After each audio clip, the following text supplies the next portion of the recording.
Welcome everybody. I'm so excited for today's Maker May workshop.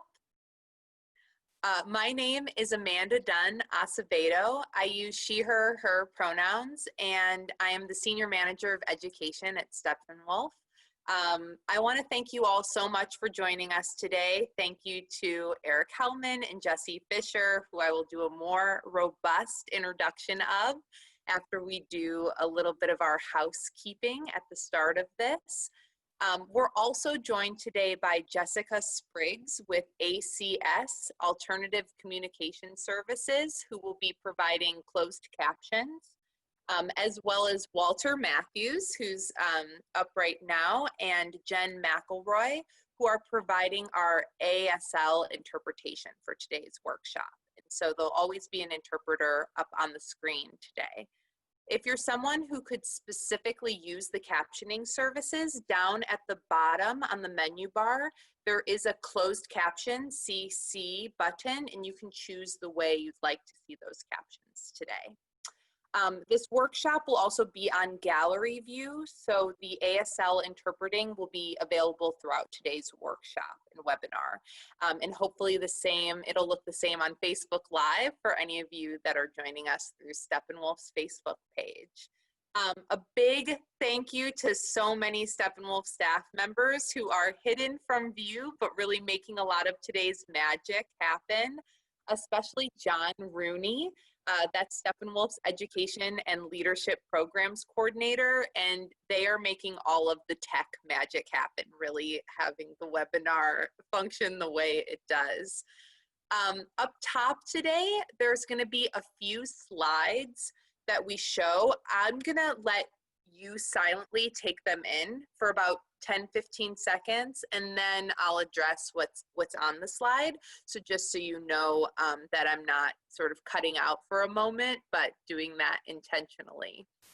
At Steppenwolf, we always kick off our events when we're in our home space with a land acknowledgement, and we wanted to carry that practice over to these virtual workshops too.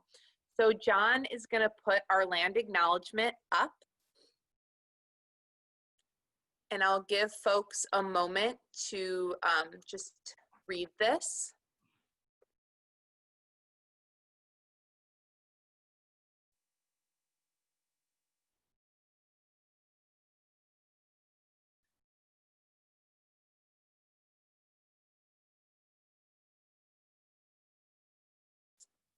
And now I'll read it as well. So we at Steppenwolf, we want to recognize that Steppenwolf Theater sits on native land.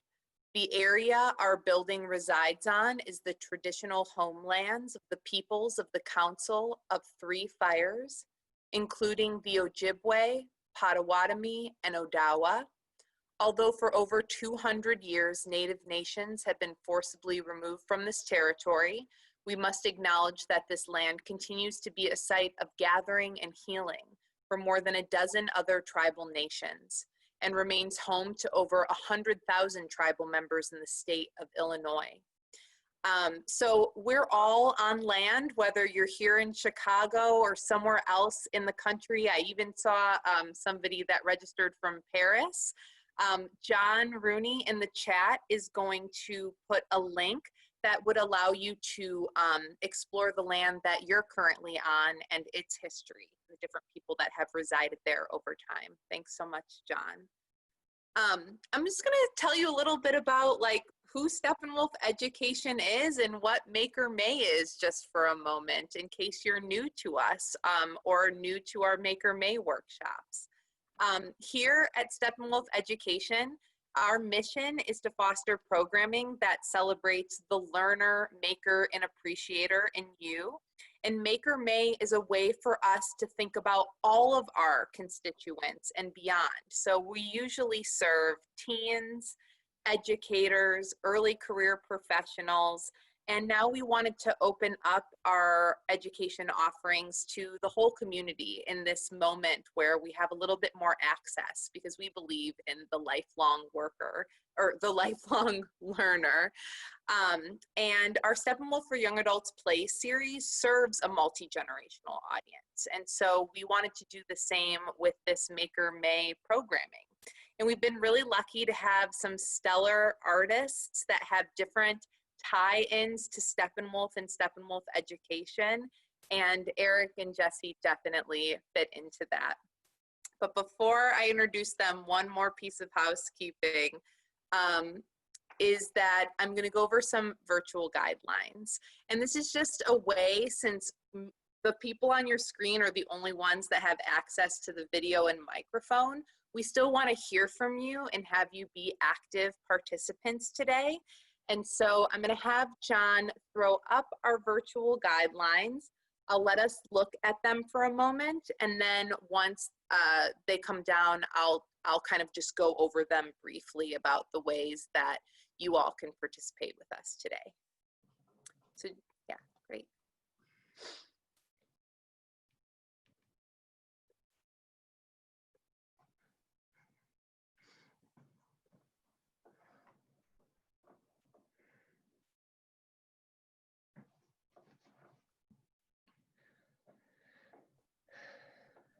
Awesome. So just briefly, we have participants, like I said, ranging from 13 years old and up. So just being mindful of that today. The chat feature is really the way for you to be in community with the other people in this webinar. So one thing I recommend that you do is when you're in the chat, you can choose either for things to go to the panelists or all panelists and attendees. Please choose all panelists and attendees, because the chat is really for the webinar to kind of see your comments. If you have something specifically, as it says in the chat, like for Erik and Jessie, that as I'm facilitating this conversation with them today, that you'd like me to work in, the Q&A, which is kind of down at the bottom menu, that's a great place for you to type if you have any questions about the logistics of the webinar.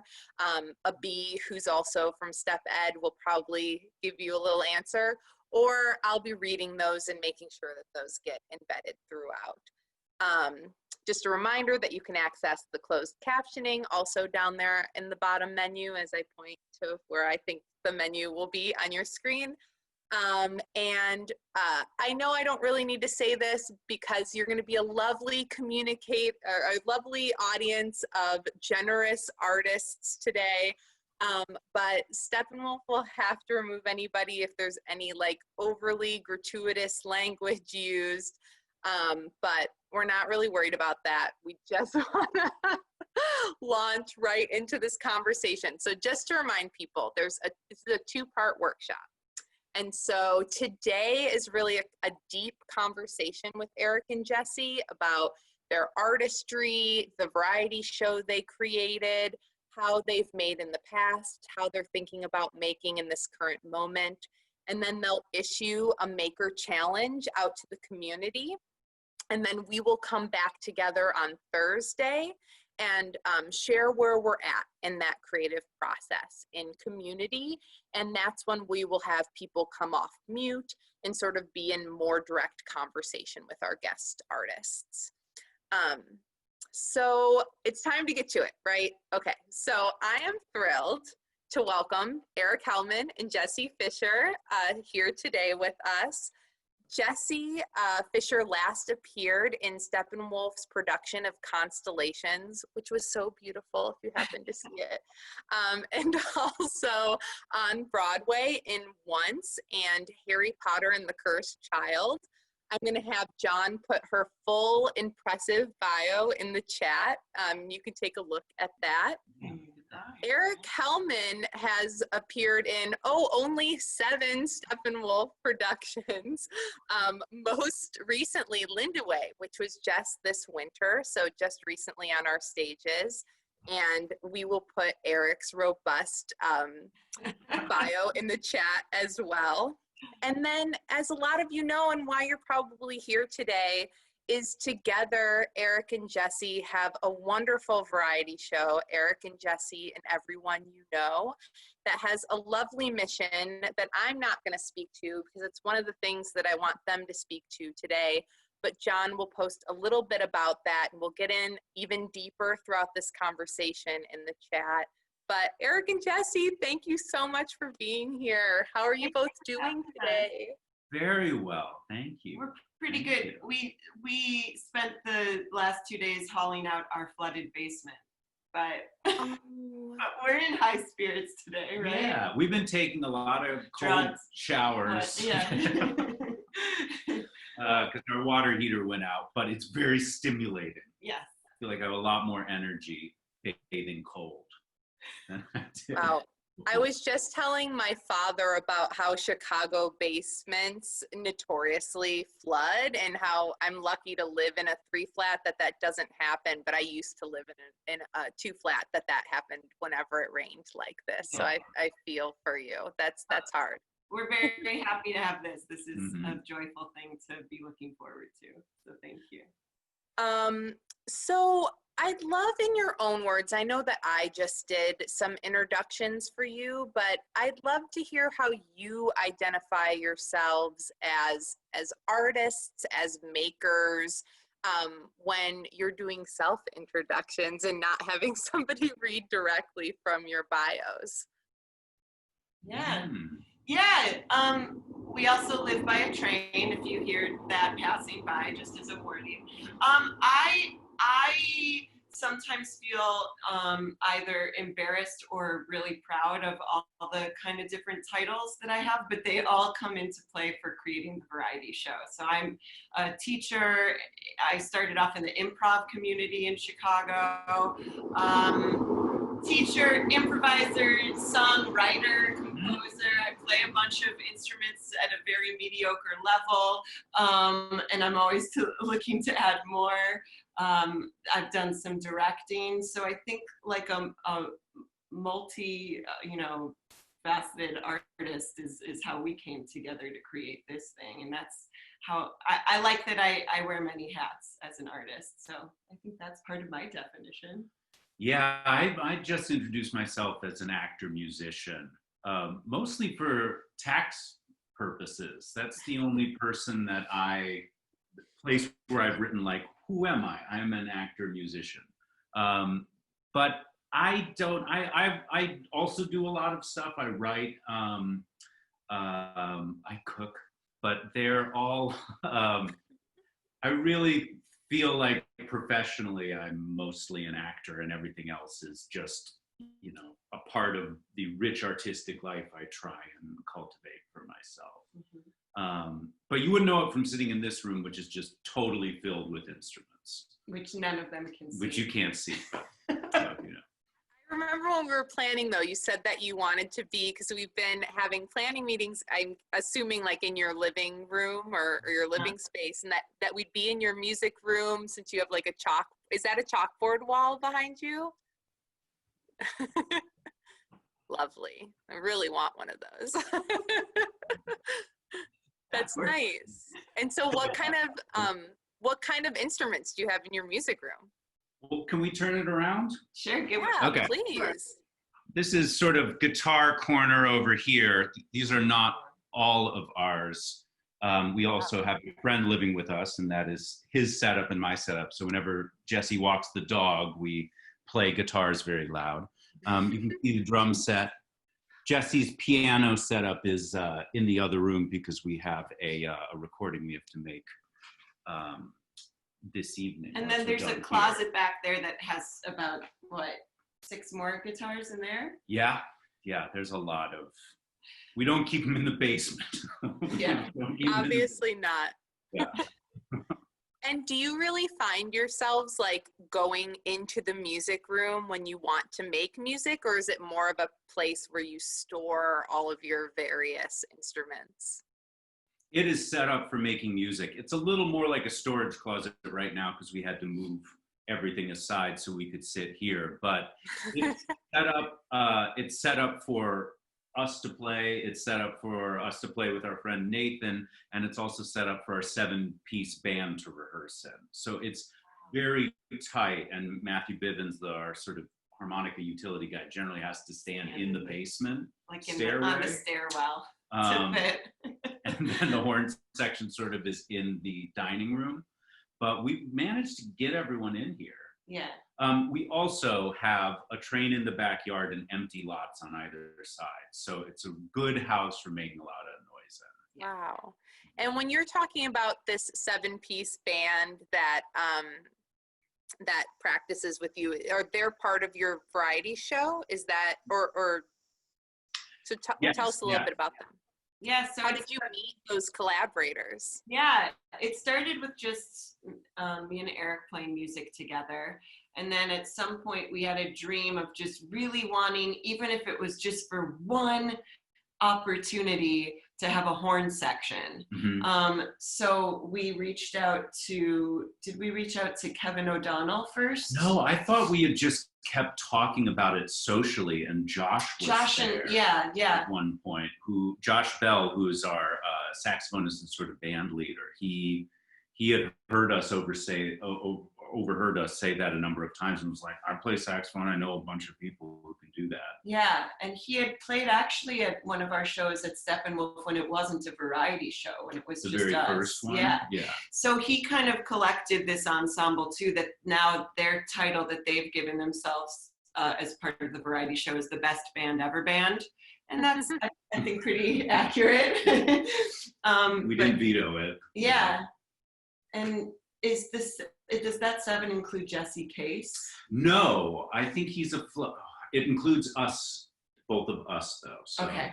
It's a fluid thing. We also have a piano player who's sometimes with us and sometimes not. He lives out of state, but he's Jessie Case, who's part of Second City and one of the best sort of improvising piano players around. And he came with us through Erica Elam, who's our sort of improv impresario in the show. And he's so good that we just kept him in the band as much as we could. I love that. Well, something I heard you just say is that you two had a musical act or started playing music that predated the variety show. Mm-hmm. So I'd love to sort of hear about the genesis of that, of your playing together. What was that? And then maybe how it started to evolve with wanting the horn section and such. Yeah, we started playing together, just the two of us, and we would just cover Gillian Welsh songs. Mm-hmm. And we had about 3 songs that we knew how to play together, mm-hmm. right? And we'd play at Straw Dog for some events that they'd have in what's that room called? Hugan Hall. R.I.P. And then we started expanding that, and I think you can correct me if I'm wrong, but there's always, I think, as people who've been part of audiences, we love to perform, but there's also a self-conscious element of keeping people's attention just on you playing music for an extended period of time that doesn't quite jive with our... Yeah, it comes back to the fact that I don't think either of us think of ourselves as musicians first. Mm-hmm. And so we found, like, the more we were playing, the more songs we were doing, we were just like, it feels weird asking people to come watch us do our hobby. Yeah. You know? And we had been doing shows at the Grafton, and they were really popular. We'd have 70 or 80 people show up, which, you know, they mostly do sort of Irish folk circles. So that was an astonishing number of attendees for them. But we also realized that in those numbers, oh gosh, these segues are smooth, man, and we haven't even planned them. We've been talking about ourselves for years.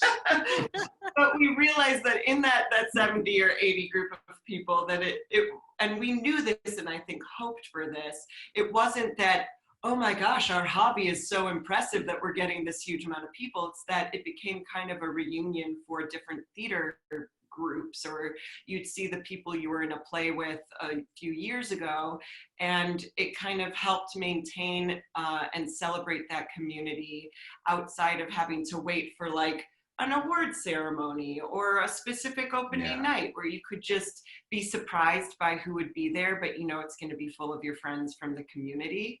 And then we also, oh, sorry, yes? Oh, bad transition. No, do it anyway. I'll clean up after Okay, you. thank you. But we basically realized that like we could sort of counteract our own feelings of insecurity by bringing up other people. People kept asking us like, I just wrote a song, can I play it? Like, I'm just learning guitar, can I, you know, play it?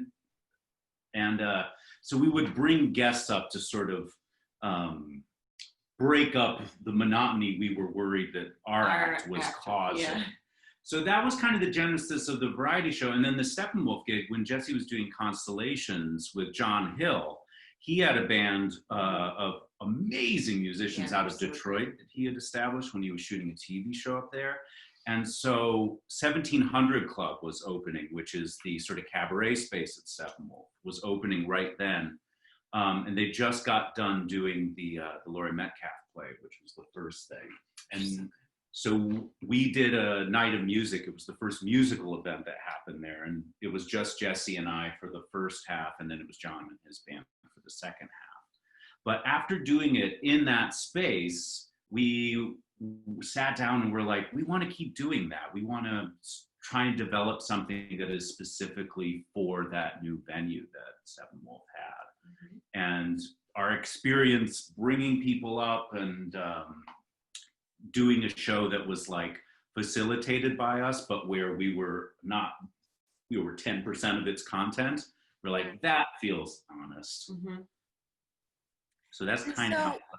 Yeah, so like once you decided you wanted to craft this kind of show around those ideas, how did you build out that first variety show in terms of who you invited to join you, what kind of acts you were looking for? Yeah, I think two of our main inspirations were The Muppet Show and Pee-wee's Playhouse. And I think for me personally, those were shows that I grew up on and was just so in love with. And they just have such an inherent sense of silliness and weirdness, but a really embraced weirdness.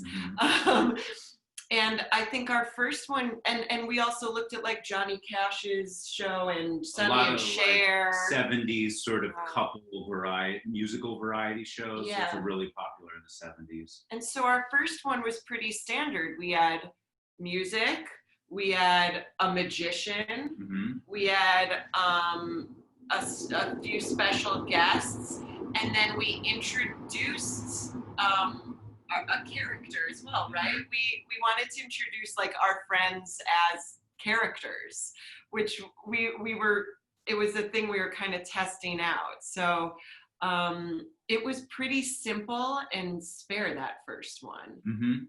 But it also really ended up being a format that we use for all the rest of them, just as far as we always start with the same song, we always end with the same song.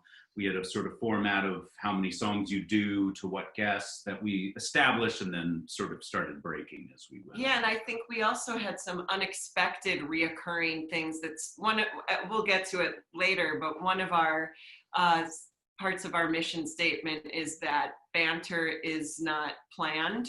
So the things that we have with each other are not planned, but some things that have come out of just improvised moments or introductions have kind of remained as kind of traditions in the show now. That's lovely. So something that kind of happens organically, then you can start to fold into the show over time. Yeah. What year was your official like first show? Was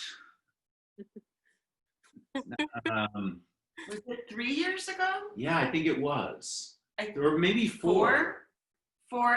Let's go with 4. 4. I love it. What was that, Cowboy Nathan? 2016. Cowboy Nathan, who's our first character that we had introduced. He's quarantined literally on with the other us. side. Omniscient voice giving you the answer to your question. Come say hi, Cowboy Nathan. How's your head in? Hi, everybody. This actually, Introduce yourself. I'm Cowboy Nathan, Nathan Hosner, and this shirt was made by Jessie, actually. Oh yeah. It was given to me when I went away to San Francisco at the last variety show I could do. Yeah. And then now I'm back. It's so crazy that you're just wearing that shirt without knowing And that you were going to stop by. Yeah.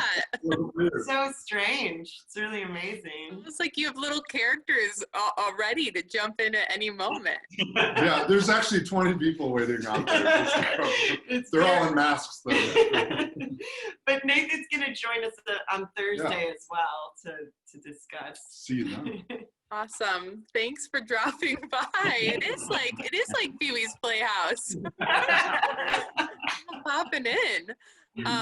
So something I'm curious about in terms of the evolution that I hear you kind of talking about, were there any very intentional things as it developed over the course of those few years that you shifted, that you added, that you, or was it more organic than that in terms of just like who you were continuing to invite back into the space?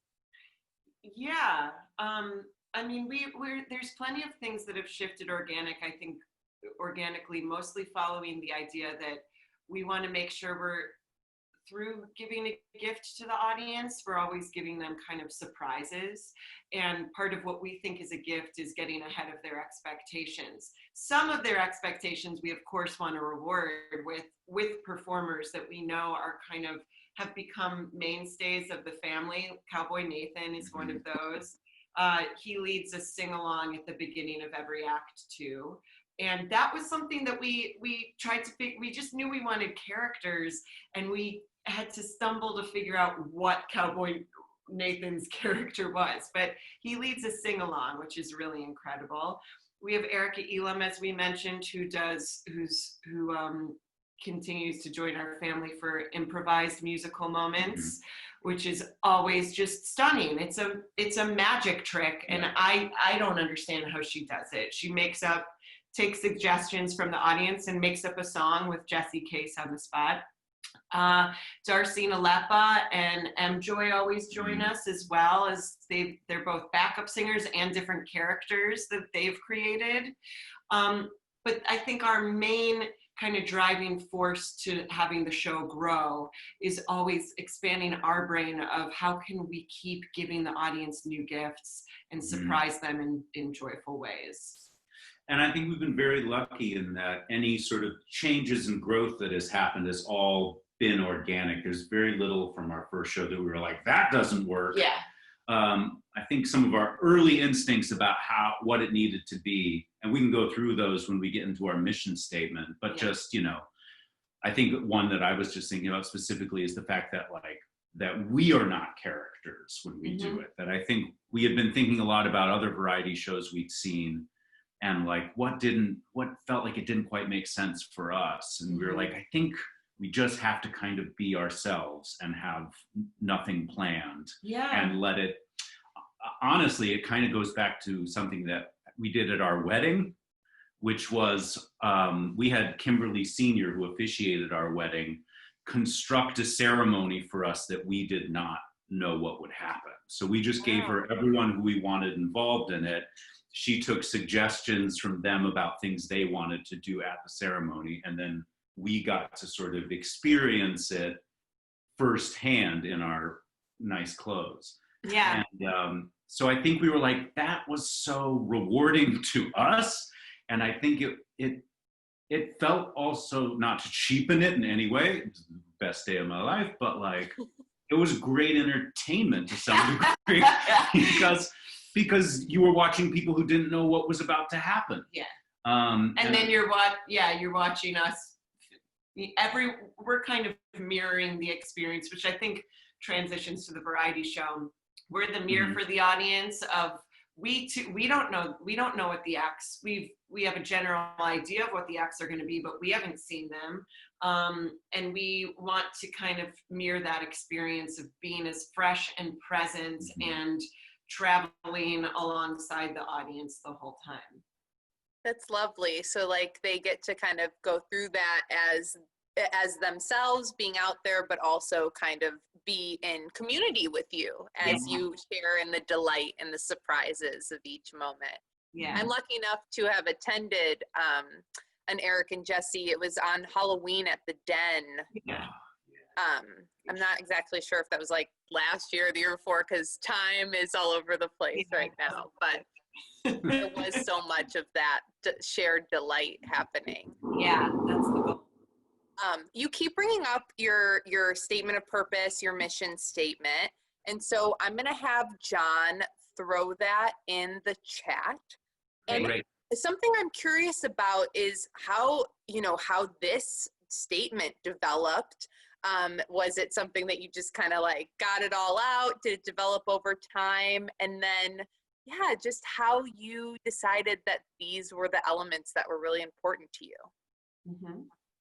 Do you remember how we decided Yeah. to do it? I do. I mean, to be honest, I think it was the simplest way when we invite guests to give them parameters of how to craft their act and to make sure that we develop a language that is not only for new people we're inviting in so that they can get a sense of the energy, what the focus of the show is, but it's a good reminder for us and all the people who continue to travel in our family with this show to make sure we don't get too comfortable and forget why we set off to make this. Right. So it's something that we keep checking into. We wanted to make sure the language is really specific. We've changed very few things, and I think they've just come from learning as we go.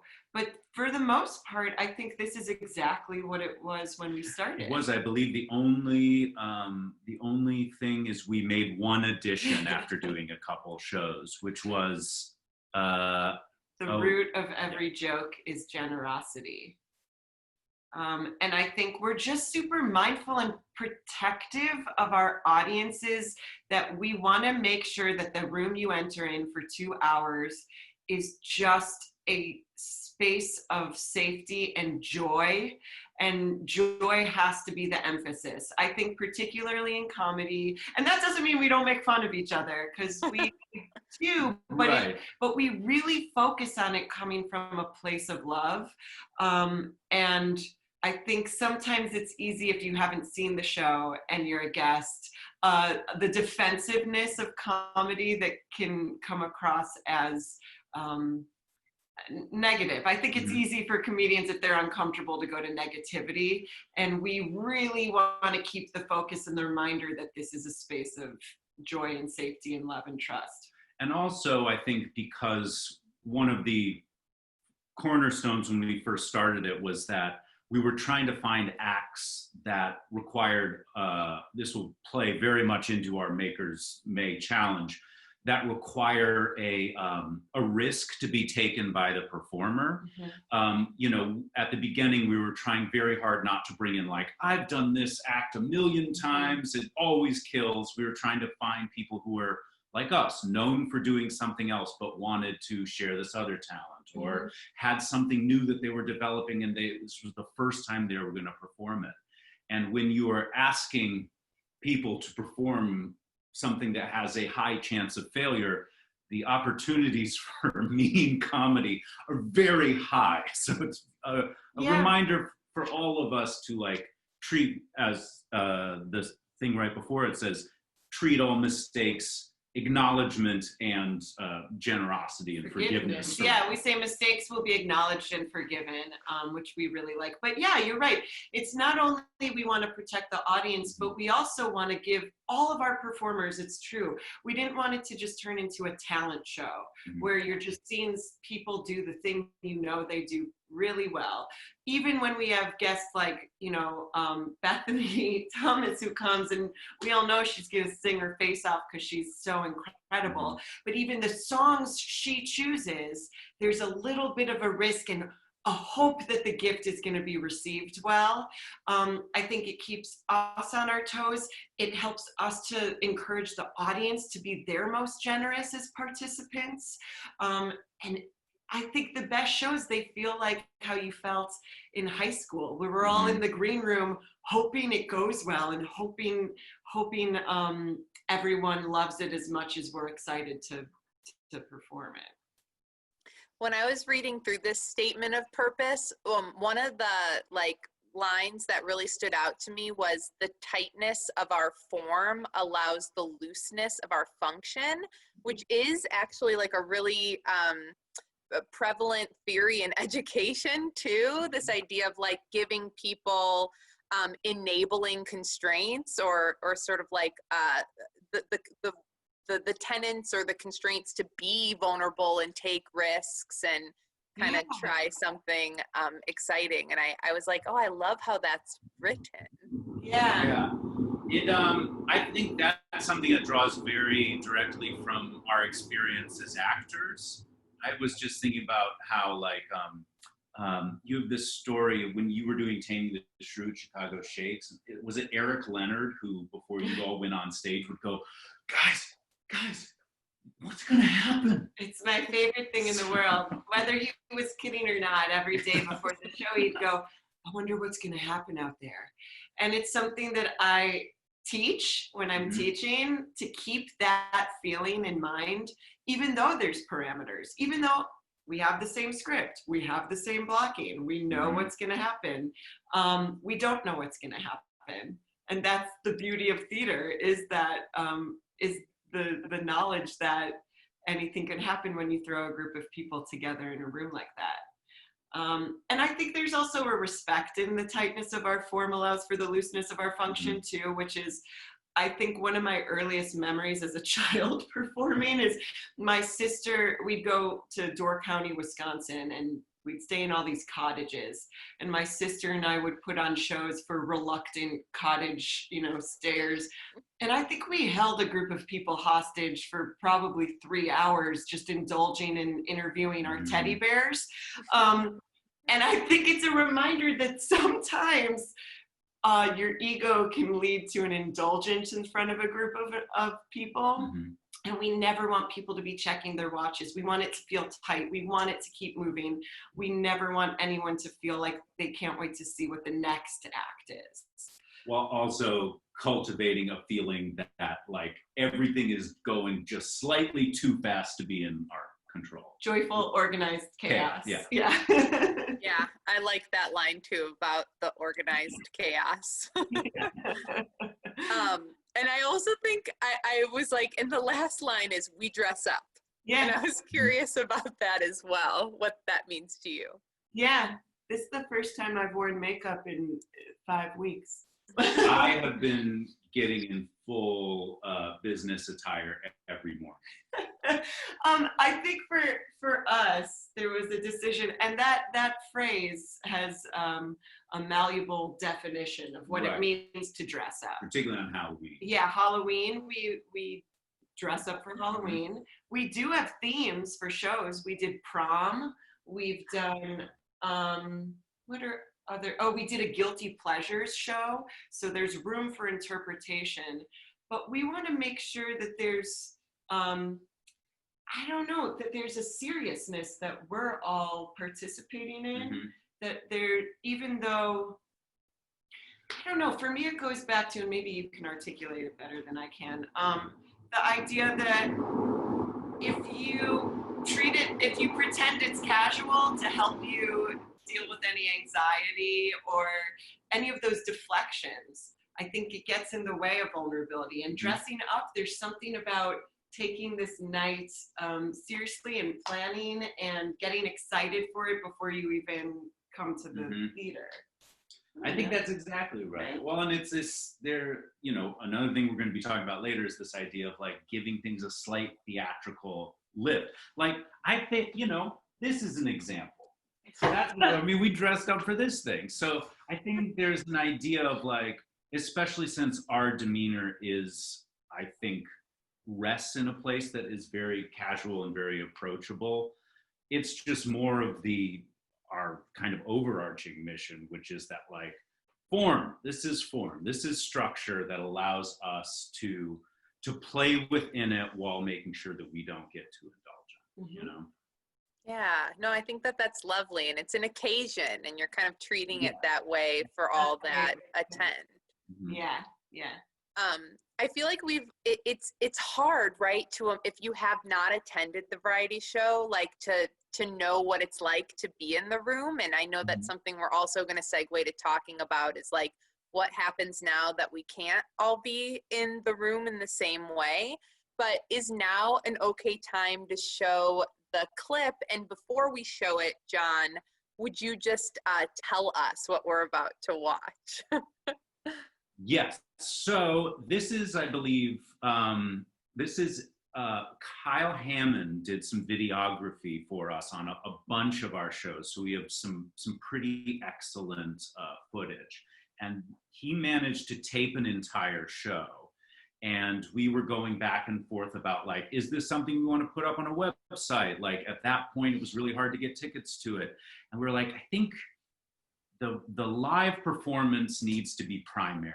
And I think sitting and watching it on video is not going to give you the sense of what it's like to be there. But we want to give people something that gives them the sense of how much they would have wanted to be there. So this is literally the entire show in fast motion. And he's done a little video editing to like pick out a couple little moments, but I think it's as good a sense as we can give someone of what it's like to sit through it. Yeah. So we get to see a whole show. Yeah. Awesome. I'm so excited. Well, John, could you play for us an entire evening of Erik and Jessie and everyone you know? That's only a few moments long. Don't worry, everyone. We have a mission statement with the show that we're not going to read to you right now, but the basic list includes a spirit of joy and supportiveness and honesty. Mistakes will be celebrated. We just support each other. We try to create a joyful space for the audience and for each other. And we are at places. Thank you for being back here. And now, for real, Jessie and Erik.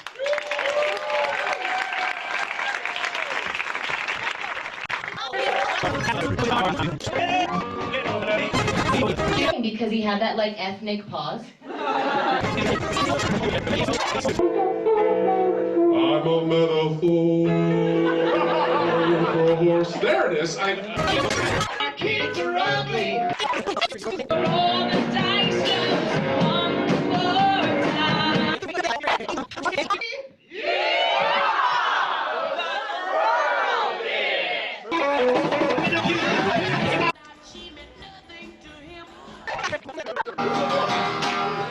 Mamas, don't let your babies grow up to be Here's $1 in your pocket out of sight. so we're weary.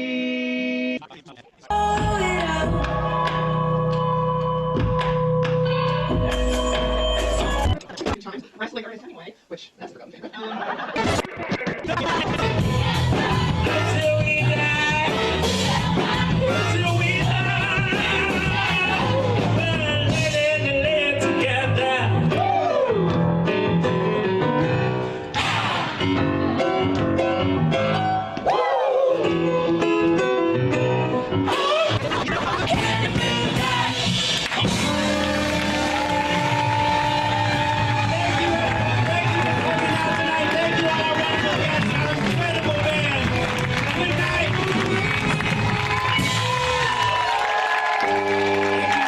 That was the show. We hope you enjoyed it. Thank you for watching the whole thing. I can't believe they watched the whole thing. That's exactly how I remember. Exactly.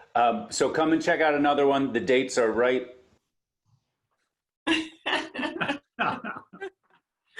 Oh, I like watching that. It's amazing to see. I think even though I've attended before, I forgot just how many folks sometimes you have collaborating with you and on stage with you.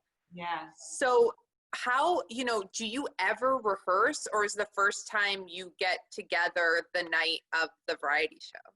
The band rehearses together, so we rehearse the music with the band. one time. One time. If we have singers who are going to be singing with our band, they come to one rehearsal for usually 20 minutes. They just pop into our house and stand in our crowded, music room.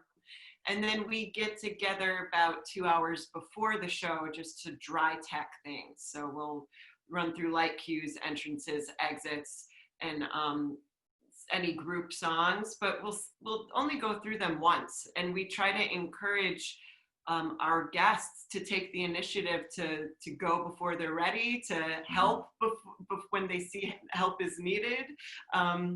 So our audience is invited, or our guests are invited to sit in the audience the whole time as well, stand on the sidelines so that everyone's visible, everyone who is participating in the show gets a chance to be both audience and participants at all times. But it's nothing is that well rehearsed, for sure. So it requires a lot of focus and energy and bravery.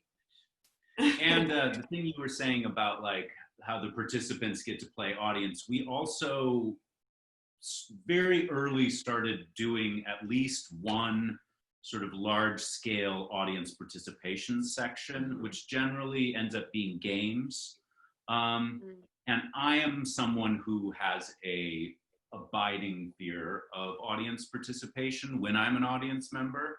So we've thought long and hard about like, how do we get the good part of audience participation out without like having the part of it that everyone hates, How do we not let anyone feel like they're being put on the spot? And how does it just feel like, I have a belief in it, and it's about what's so hard right now in thinking about theater in the future moving forward is that even though it seems passive to be an audience member, it's the least passive thing in the world to give your energy with a group of people in a room. You are so active as an audience member, and it's such an important active element. And so we really focus on making games that we hope the audience feels an excited responsibility to participate in, that they have the same joy and excitement, instead of ever feeling like they're being singled out and uncomfortable. So in that one, there was just a little clip of one we did called the Best Band Ever Band. Live Band Air Band. Right? Close enough. Karaoke? Yeah. So we got 2 groups of audience members up, and they each chose an air instrument. And then we played, what's that Journey song? Don't Stop Believing. Don't Stop Believing. Our band played it, but then we had 2 air bands of audience members in front that had a sort of air instrument competition with 2 singers and 2 guitar players. So it's just chaos. It's just chaos. So it's never just one person having to do something where they're sweating and scared. It's just madness. But it's always so fun and joyful. Well, I am curious to know, like, in this moment, and this is something we talked about as we were planning today's session, how are you thinking about that variety show, what you're thinking towards in the future, and when we can't be in a space together, now what happens? Yeah, it's been very hard. I think like a lot of people, when the lockdown started, we had an immediate response to try and put something together. And, the dangerous question, which we keep rubbing up against, is like, how do I keep doing what I was doing before, but like this? And mostly we found when we've teased stuff out that, like, unfortunately, this ruins everything that we liked about our show, which is like, it's a live show. And everything we've always talked about is like, how do you not only keep the fact that it's a live show the most important, but how do you make the live show feel even more live? And we never put content online. We put pieces of content, little like relics, but we don't actually we don't have full clips up on, maybe a very few like of songs on YouTube. Right. And we definitely sent an email to our band like the first day being like, let's go, let's do a variety show on Zoom. And then the next day I just sunk into deep depression and didn't want to do anything. But we watch a lot of content too of what is happening, and we're trying to study kind of what makes you feel like you're part of a community, and what actually makes you feel even more isolated, sitting alone on your couch watching these things. And it feels like there's sort of a new artistic ethic that is happening right now, which is like, you know, whenever I set out to do even non-artistic things, like the thing I'm weighing is like, is this gonna make everything seem less sad or more sad? And I think a lot of sort of audience-based stuff feels more sad to me right now, because you feel the conspicuous lack of audience. I feel it now. It's different. It's very different from even doing a talk back. I never thought I'd miss doing a talk back. Yeah, but it does emphasize that how active audiences are and how that energy is just unmistakably valuable. Yeah. It's just, I think you have to call it something different. It can't be called theater, and it can't, you know, if it's on a computer alone in your living room. But that said, we are working on something probably in the next 2 weeks or so. But I think a lot of what that is, sorry, I cut you off. No. I don't remember. Oh, but just that basically is using these same questions that we have asked in creating the variety show, and being like, we know getting a bunch of people together and doing little clips of people playing guitar in their home doesn't feel like it's going to satisfy the same thing that the variety show does. So we are asking, like, what do we want to do that feels like it will satisfy? And we've come up with something. Yeah, and a lot of it is based around what we've had to articulate for this Makers May challenge. Because I think it's everything that we love about the show is the idea of the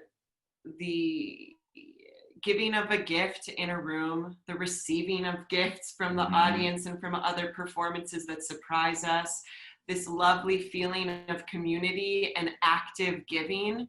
And even though our egos are totally satisfied by performance, there is a different kind of generosity that feels like is created in that room that feels different than a lot of other theatrical experiences.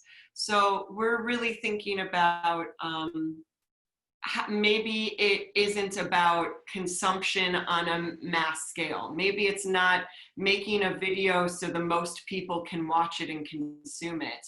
But how do you actually distill that feeling of being given this very special, specific gift that you got on that night in this room that the people who aren't there won't know? And that's great to be kind of part of the inside joke.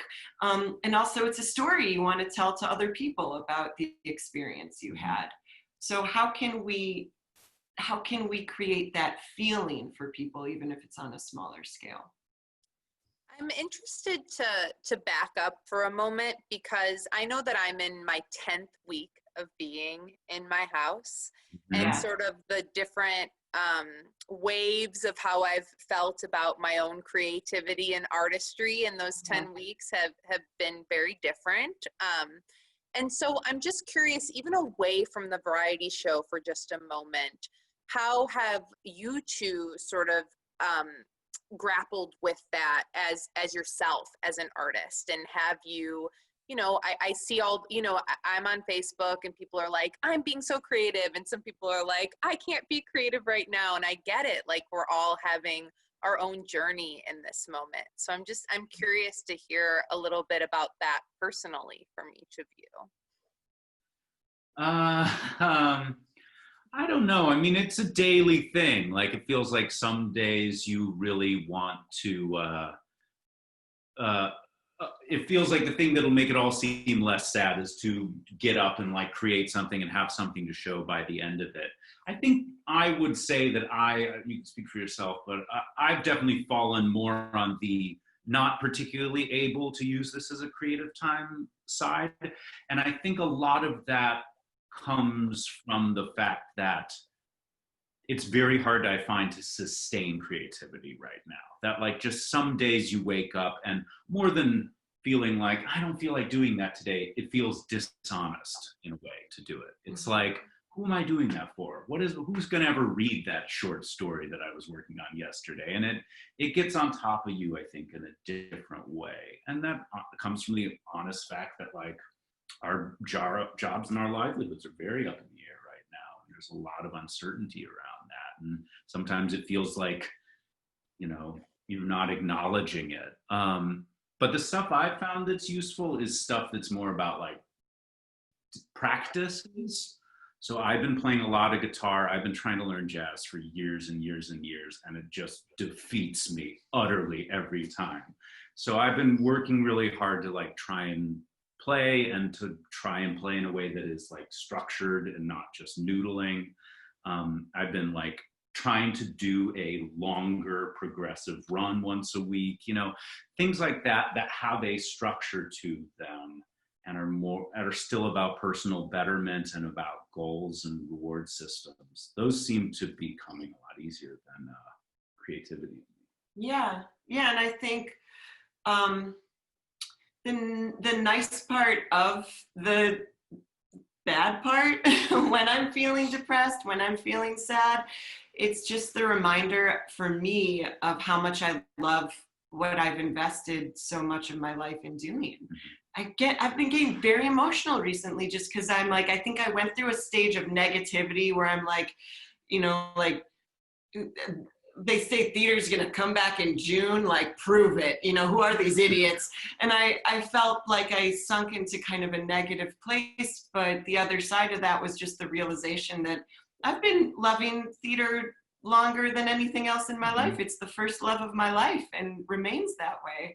So the sadness is just about love, which is nice to be able to recognize. And then I just try to investigate and have discussions with myself of, right, I'm not just an entertainer, I'm an artist, I'm a creator of these things. And in order to continue to grow as an artist, I have to know what matters to me and why. Not just that I love theater. Okay, why? What do I love about it? I love the interactions between people. I love the energy of not knowing what's going to happen. I love devoting my time to someone else's journey. Cool. What are ways I can do that in different valuable ways? So like I'm just endlessly curious and always trying to learn new things too that usually involve other human beings. So I recently got certified and participated as a birth doula for my best friend who had a baby in March. And I have 2 new clients now that I'm learning and growing. And it actually is all these skills that I loved about theater being translated into a really small, intimate, incredibly beautiful experience with other individuals. So I'm kind of trying to find ways outside of a theater too, that I can keep growing and learning and putting myself in brave situations that are all about like human experiences and interacting with other human beings. So that's what I love about theater. It kind of reminds me up top when I was like, define yourself as artists, and Erik, you were like, I cook, or, you know, hearing about you being a doula, like there's all these different manifestations of creativity in our lives. And I feel like this moment has made me feel like, oh, I am creative in the kitchen, or I am in these ways that I don't maybe honor in my everyday life. And because I'm spending so much time in my home and thinking about my home in a different way. And it's also, I've had this where I'm like, what a great opportunity to experiment with artistic failure, which is, I was like, I'm gonna learn to cook dim sum because I miss eating dim sum. Tried for like 3 days, just complete. No, the scrambled wontons. They were garbage, but it was so fun to try. It was so fun to try something that I didn't give myself permission to try before. That's interesting, that idea of like giving yourself permission to do things that, I don't know, when your lifestyle is built a certain way and your time is used in a certain way, you're not always investing in or thinking it's important to invest in.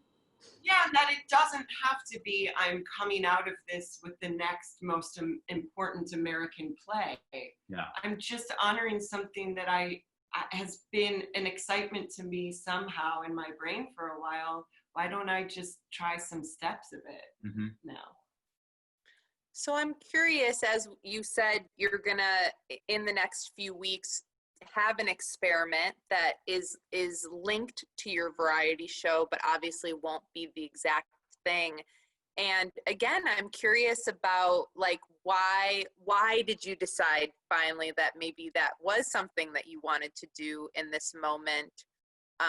And yeah, like, how has that idea come to develop? It's a tricky question. I think it just came to the idea that we had talked about it right at the very beginning, had the initial impulse, and then we kept asking ourselves, why aren't we wanting to follow that up? And what are the roadblocks? Like, what are the places where it feels dishonest? And we kept locating them and kept locating them, kept locating them. And we were on a walk with our dog in the dunes, and we were just talking about, like, what's an idea that doesn't ring those alarm bells? Like, what's an idea that feels like it can actually uphold the mission statement in a certain way? And I think the reason we're pushing forward is because the thing we came up with felt right to us and felt like it could be what all these things are. And it wasn't just us being like, how do we continue doing the thing we were doing before? It felt like the first thing we came up with, we were like, that feels appropriate to this time. That feels like the kind of thing that you could only do with the constrictions we now have. Yeah, it feels each one of our steps of the mission statement we've gone through and we're like, yes, it still applies. It just applies in... Except for maybe the band gets paid. Well, I mean, we'll pay them in some way. It might not be monetary, but we'll pay the band in some way. Yeah, but I think that's absolutely right. I think the variety show is something we're really proud of, and that we want to be true to all the reasons people like it and why we like it, and we didn't want to do anything less than something that felt authentic toward those parameters. And I also want to say, like, I think I don't want to come off as being down or negative or like, I haven't felt particularly low or depressed during this time. I think sad is the right, like, it's sad we can't all be together. I think that's the way to think of it. But I do feel like there's an opportunity in this. There's an opportunity in as in all, like, tight, formal things that get imposed upon you, there's an interesting way that your creative energy squirts out of it. And it's a horrible metaphor. No, keep going. Don't stop. Only use words like squirting and...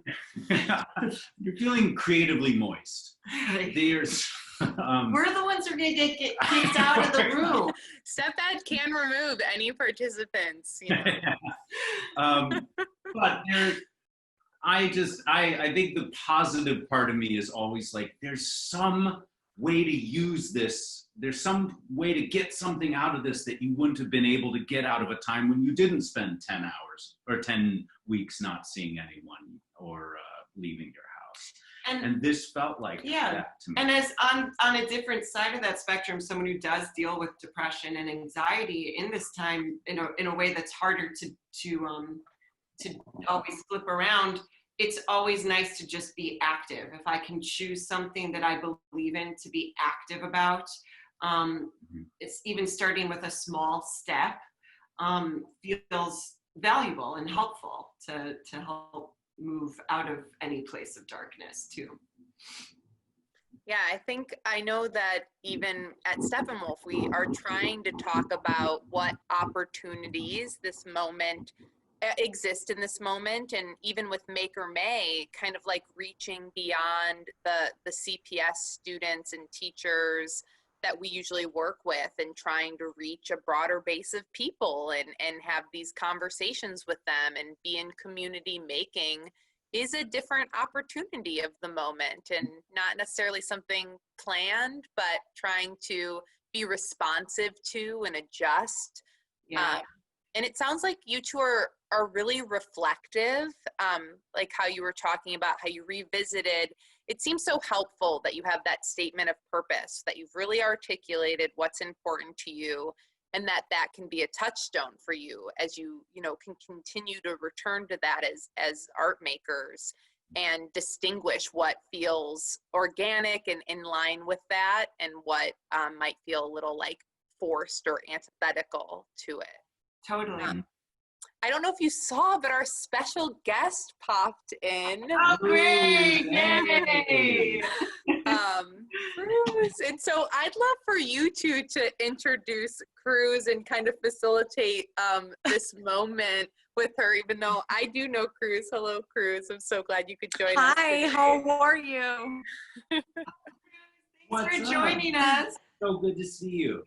Cruz is, Thanks for having me. If you don't know Cruz, she's just one of the most incredible actresses.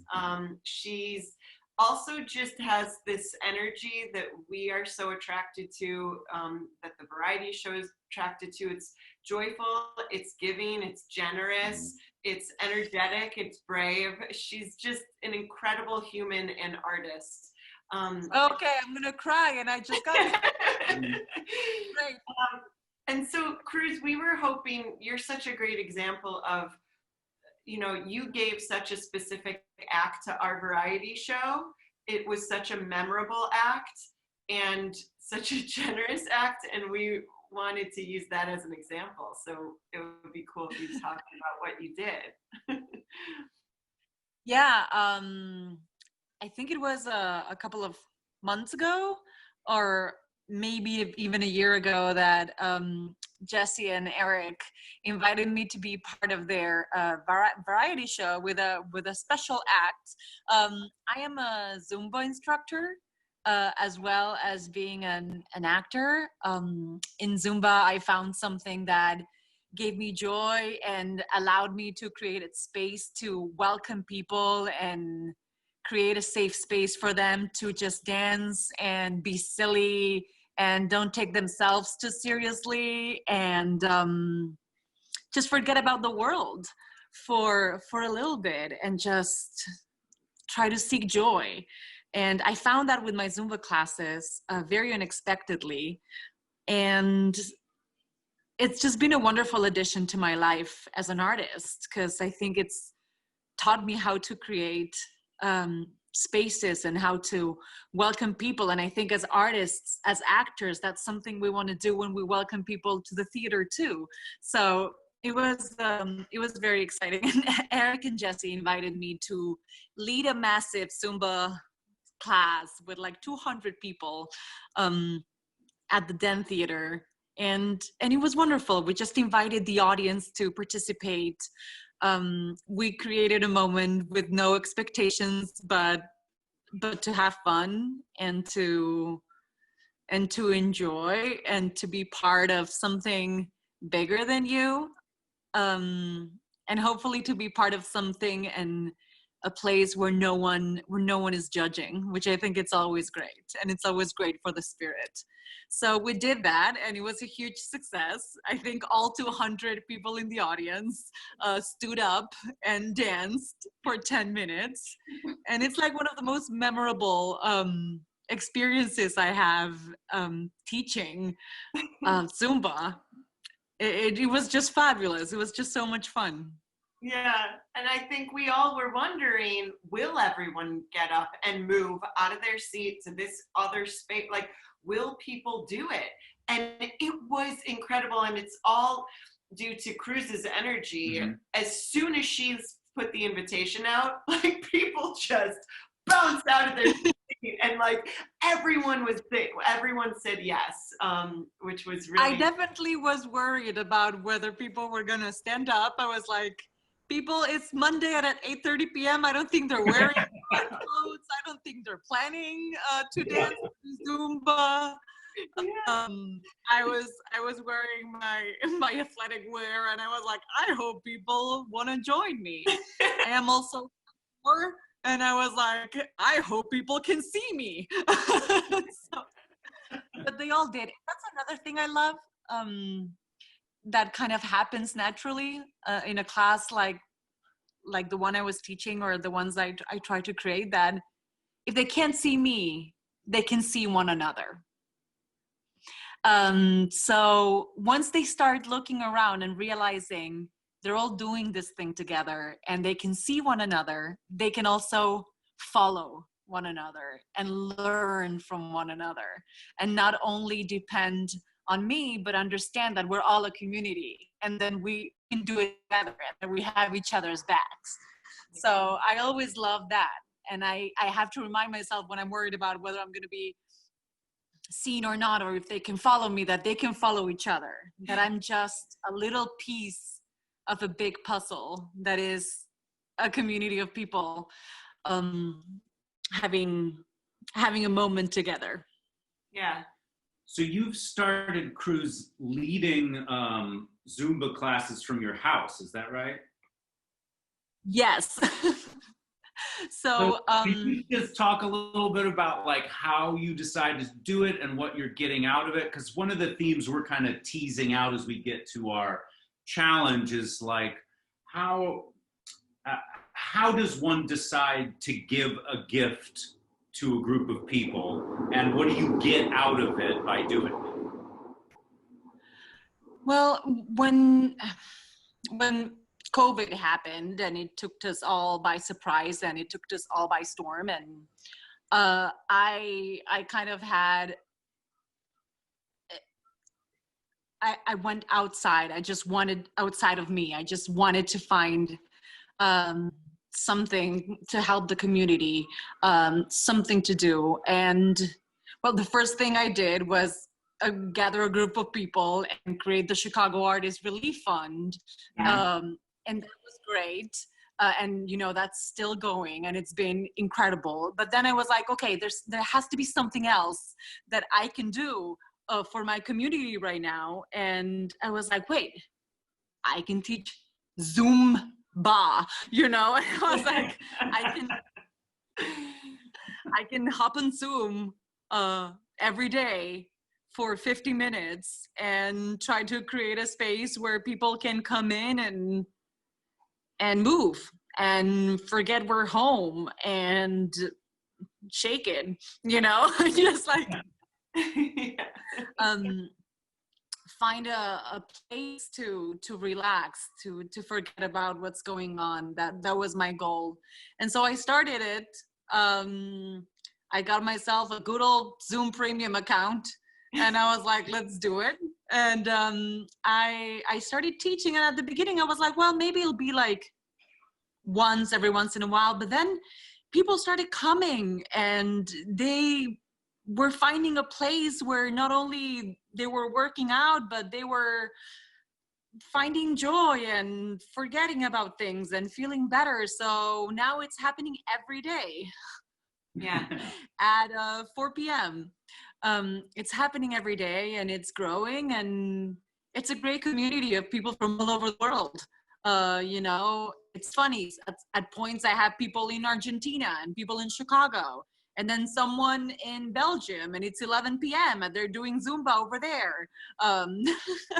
Yeah, and it's awesome too, because I like sent it to my sister and niece, being like, what if we do this together in our separate spaces? But it's knowing that we're all participating in the same event together, even though we're in different locations, and we're having you as a guide. It does feel very unified. It's really beautiful. And we've implemented, you know, everyone turns off their videos, yeah, and everyone goes on mute. And we've implemented this because I was like, this is the 1 hour a day where it doesn't matter, just move. It doesn't matter what you look like. It doesn't matter what you're doing. It doesn't matter if you can get any of the steps. It's just a moment for you to move and create and be silly. And me, from my end as an instructor, I try to not take myself very seriously and do jokes and look for songs that are uplifting. And what I'm getting out of it is it's a community, which is a really big thing. I'm getting out of it a community. of Yeah. people Yeah. that join me and that share a space with me. And I don't take that lightly right now. Yeah. It's a beautiful thing. That's what I get out of it. Yeah, that's amazing. Cruz, I see in the chat that several people are shouting out your Zumba class, and then others are asking how they can find out more information on how to join. Oh, of course. I will drop my email in the chat, and if you're interested, just send me an email and I'll send the link out. You know, let me know, like, hey, I saw you at the Erik and Jessie, and I will happily send you the Zoom link. I will add it to the chat right now. Please feel free to email me if you want the link, or if you have questions about Argentinian culture, or how to drink mate, or you know, what's the best way to use dulce de leche. I mean, I'm here for you all. I know Also, Cruz, Megan Schuckman, the director of education at Steppenwolf, was like, make sure everybody knows that Cruz was in a Steppenwolf for Young Adult show with us. The Compass, which I loved that show. That was very audience participatory too, and it was very much yeah, it was very audience participatory, and it was also like one of my first experiences working with youth, and it was life-changing in so many ways as an artist. You know, I stayed for every single talk back because I loved hearing their thoughts and just learning from them. You know, I felt like I was learning by hanging with all of them after the shows, and it just made me a better artist to be around them and their ideas and their thoughts and the way to see life and the way to see theater. I loved it. It's one of my favorite experiences. You might have missed this because it was said right before you got on, but Erik said that he never thought he'd miss post-show discussions, and he even misses those in this moment right now. I absolutely miss post-show discussions. I miss checkings. I miss everything. Yeah. I miss hand sleight. Like, I don't have nice hands. So I'm like, hand slave. I couldn't join earlier because I was teaching Zumba. I was teaching my class from 4 to 5. So, and it's become kind of like religious for a lot of people. Some people are coming every day and not missing a beat. Yeah, that's amazing. And it's been good. That's awesome. I can't believe you do it every day. I had heard, my husband Chris had mentioned that you were leading Zumba classes, but I didn't know it was every day. That's amazing. Yeah, and I have to shout out my husband and my daughter, who every day, because, you know, they're living with me right now, as you are all very aware. We're together all the time. And they've been so great at just like helping me set up and helping me create this community. And they get blasting Zumba music for an hour, and they take it and they smile and they dance in the background. So it's definitely a community effort over here too, in the household. Yeah. Oh, my cat is bothering me right now, so if you can hear her meowing. Oh, yeah, it's getting loose. My husband's like trying to wrangle her out of the room. Okay. So Cruz, I know that we had you join right towards the end of this session because Erik and Jessie thought what you are doing right now is kind of an example of what they're hoping their Maker Challenge out to the group is. And so unless there's any other questions that we have for Cruz, I'd love for us to start to segue into what we're hoping this community will create together. Yep. Does that sound good? Yeah.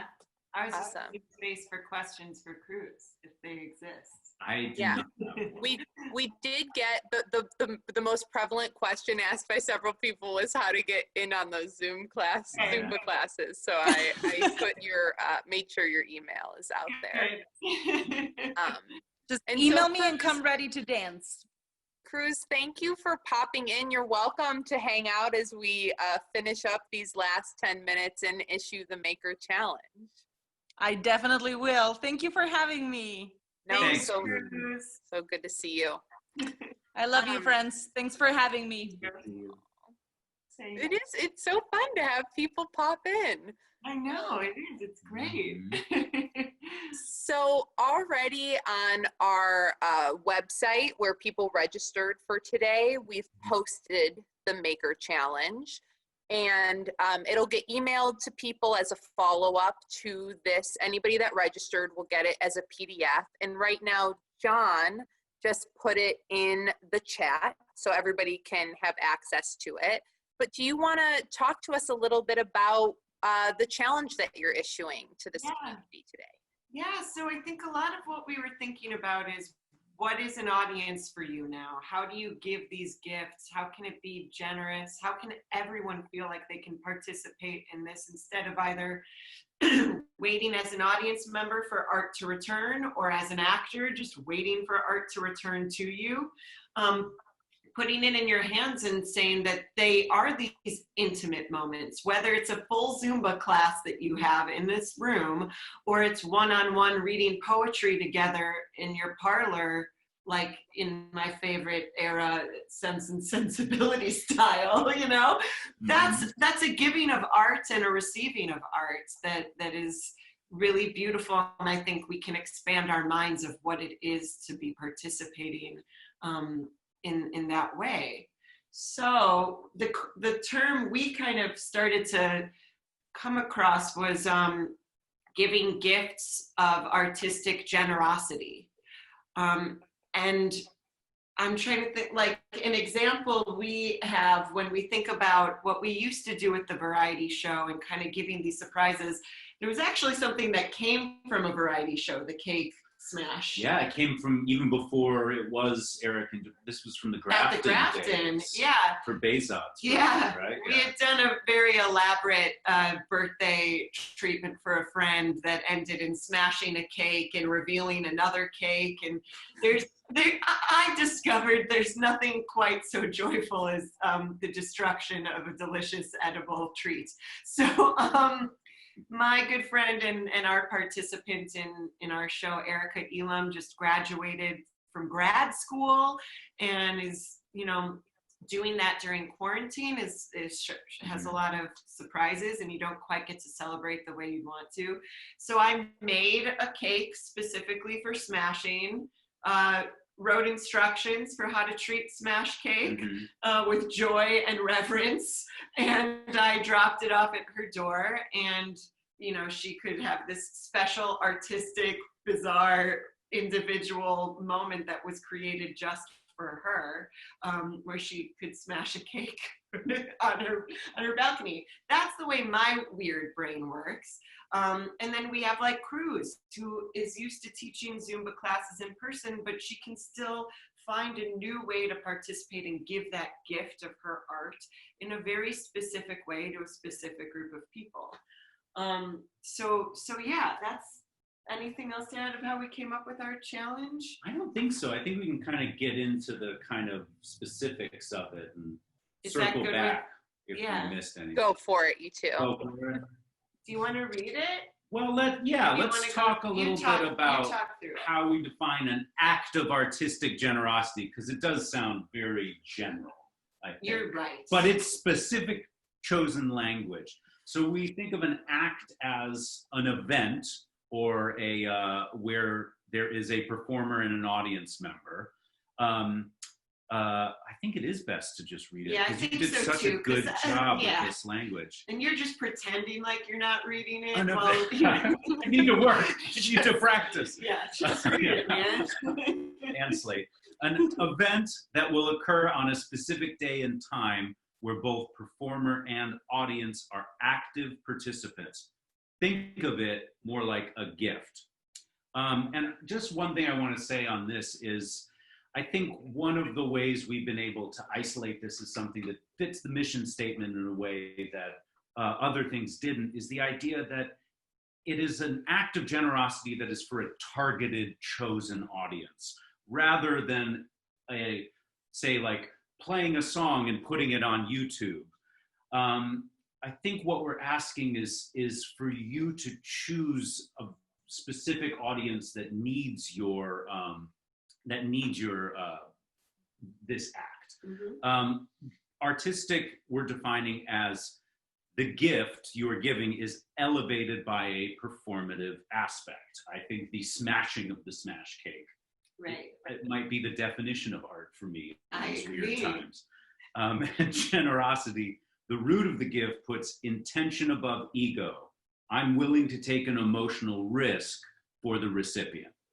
And this is really ties into how we sort of chose acts for the variety show that we talked about earlier, that there has to be an element of risk, non-medical, we want to be very clear about that, non-medical risk for the participant, doing something that they do not know the outcome of. They do not know if they'll get through the whole song. They do not know if, they hope it will go well rather than know it will. Yeah, which I think is what we feel like when we really give an important gift, that we really hope it's well received, but there's always that element of vulnerability that you thought enough about the other person you're giving it to, that there's a real, there's just vulnerability in saying, I hope this matters to you. From what I know of you, I hope it matters to you.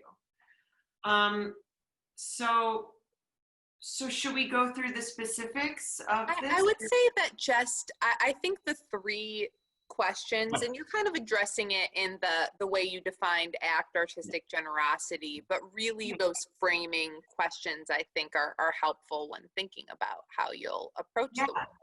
Great, and we have specifics that you can read, but the three questions that we're asking this act of artistic generosity to answer are: who is this act specifically for? Who is my targeted audience?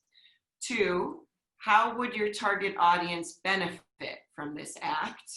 And 3, how does this act challenge you?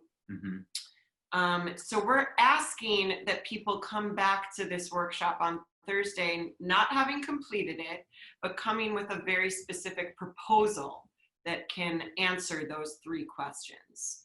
So just the idea, the idea of the gift is what we're hoping people come back to class with. And then we can sort of do a little bit of back and forth with people to give a little more specifics about how we're thinking of it, how we go about like creating these sort of gifts and these sort of acts, and mostly ways that we can recommend to sort of either juice up the sort of earnest generosity of it or juice up your non-medical risk element or the theatricality of it. Yeah, we've got real weird brains.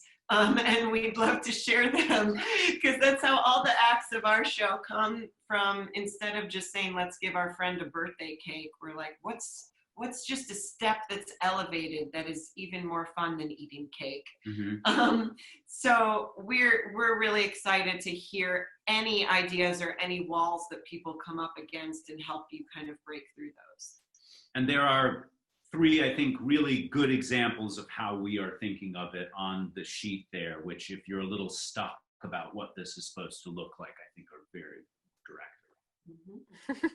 And I think just to reiterate this, on Thursday when you come back, it'll be a chance to, like, if you have really specific questions about what you're creating, to field them to Erik and Jessie, or just to sort of share it with this community. And I think everybody that joins these webinars has like interesting creative ideas. And so it'll be some nice brainstorming, thought partnership, and hopefully everybody will be able to like continue to iterate on their idea and add to it and amplify it. And hopefully there will be some stuff to share out from your side as well as you're thinking about acts of artistic generosity. We're going to challenge ourselves as well to try to complete an act. Yes. Right? Oh, wow. Yes. But you don't have to. We are just yes. going to. Well, I was going to say you don't have to put, because I know that there's, what you'll see this on the sheet too, there's sort of a after Thursday portion that we'll talk about at the end of the workshop so that you can complete it and kind of keep going. But it's only 48 hours. So just coming with the seeds of ideas will be a nice place for these conversations, I think, to start. Yeah, it's a brainstorming period. We're just anxious to hear like what crazy stuff people came up with and what kind of roadblocks they hit in their creative process. And mostly just starting to focus on thinking, just as we try to, whether you're a theater company planning a season for your audience or for young adults, and you're thinking about where specifically in time we are right now and what kind of stories or gifts our audience wants to receive. That's the way we think of the variety show as well. And that's what we're just distilling down to now. How can I help with art in a small way? Yeah. Wow, I feel like this hour and a half has really flown by. And so I'm so excited to leave things here with our challenge, and then we'll see each other with fresh eyes in 2 days and see where everybody's at with it.